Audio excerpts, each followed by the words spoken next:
Adithi, sit straight. Adithi, why is your head down again? Adithi, you seem distracted. What's wrong? If these are the remarks I hear just for putting my head down after completing my work, imagine what the students who genuinely can't learn in a school environment have to hear every day. Whenever someone's brain works slightly differently from the societal norm, suddenly there is an outrage. But why? That brings me to the reason I stand before you all today, to discuss the question that piqued my interest long ago and to open your minds to the hidden power of neurodivergence. Now, what exactly is neurodivergence? Well, according to the Oxford Dictionary, neurodivergent refers to differing in mental or neurological function from what is considered typical or normal. In other words, not neurotypical. A lot of big words, I know. But in simpler terms, it's when someone's brain works differently from what is considered normal for their age, their background, etc. And neurotypical is when their brain works in a way that is considered normal for those same factors. But what I found especially interesting was the example of the word neurodivergent being used in a sentence on Google. I quote, "There are some things that neurotypical people just know or can figure out, which neurodivergent students may need to have a model for." Odd. Why is it that the very first thing we see when being introduced to the concept of neurodivergence is its comparison to neurotypical, in such a way that places being neurotypical as superior, as more capable than neurodivergent minds? Dyslexia, ADHD, autism, these labels are often framed as challenges, as things to overcome, when they are in fact invitations to step outside the map that society has drawn out for us and into a world of untapped brilliance.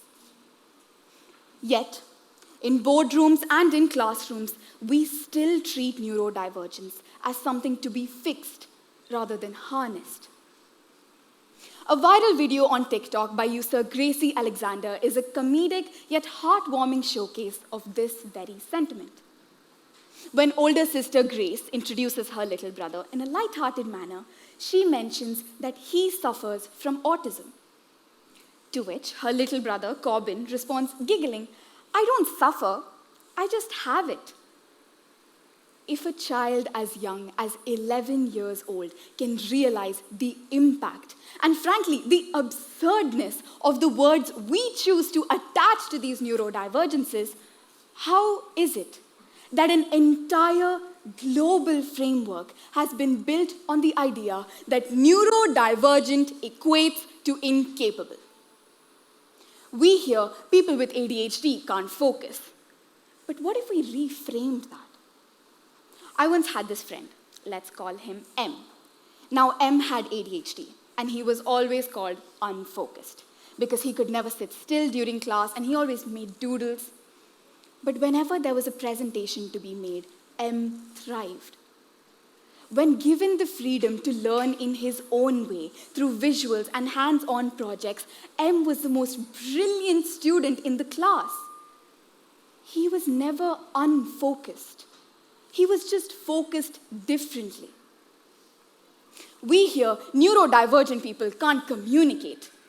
Yet some of the most powerful thinkers in history, like Greta Thunberg, who was diagnosed with OCD and autism, and Albert Einstein, who was speculated to be neurodivergent after his brain was studied postpartum, they didn't communicate like everyone else. They communicated beyond everyone else. A study by the Chartered Institute of Personnel and Development found that 1 in 5 neurodivergent employees have faced harassment or discrimination at their workplace because of their neurodivergence. But just like how Adithi can always pick her head up in class, there is always a possibility for change.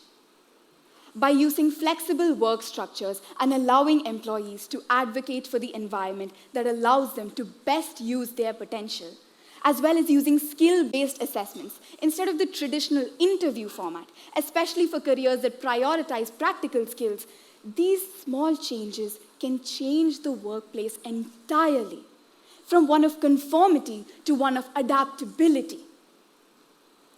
In education sectors, however, the problem arises from comparison between neurotypical and neurodivergent students sitting in the same classroom.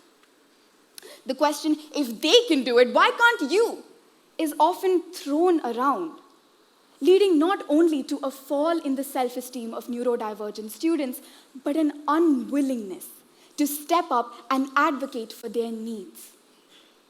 To combat this, I think it's about time we ditch the ever so outdated one-size-fits-all style of learning and instead offer students multiple ways to learn, including visual, auditory, hands-on learning, tech-based learning, and of course, reducing the importance of standardized testing in the determination of a student's smartness, and instead, once again, prioritizing practical applications of that same knowledge.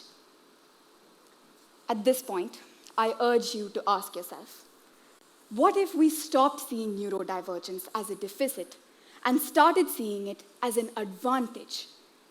What innovations have we missed out on simply because we silenced the minds that saw the world differently? And more importantly, what kind of future can we build when we finally start to listen? The greatest discoveries happen at the edge of the unknown. Neurodivergent minds have been standing there all along waiting for the world to realize that. If we all broadened our horizons and opened our minds, then there may be a day when Adithi doesn't seem so distracted in class. Thank you.